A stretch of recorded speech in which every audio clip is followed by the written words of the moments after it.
of all the things that I ask people to do to be as healthy as they possibly can, and for me as well, the hardest thing is to maintain a constant exercise program. Well, it's sometimes time consuming, it's sometimes expensive, it's sometimes a whole bunch of excuses that I can come up with personally, and maybe you do as well.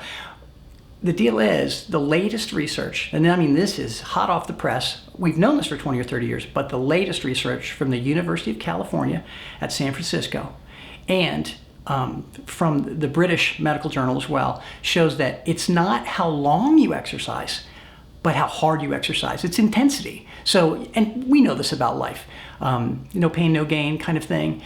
With exercise, it's very, very true. You'll have a dramatic reduction in metabolic syndrome, diabetes, heart disease, all those things with intense exercise. You don't get it by strolling. It's crazy. And I've suspected this, and I've read about it in the past, but this is a confirming article and a confirming piece of research.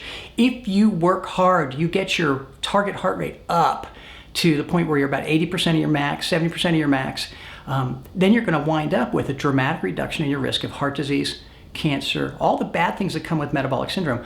Where a leisurely stroll, they've actually done studies, it makes virtually no difference. Now, I don't think it's none. I don't think that article is completely accurate. I think strolling's better than not strolling.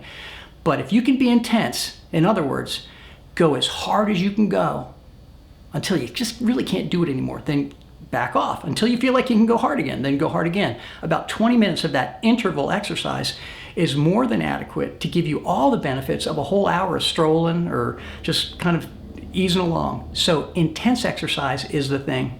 And think about 20 minutes, 3 or 4 times a week. I think we can all afford to do that. Make sure before you start a program like this that your heart and your lungs can tolerate the push. So get with your doctor before you start, because we're better together.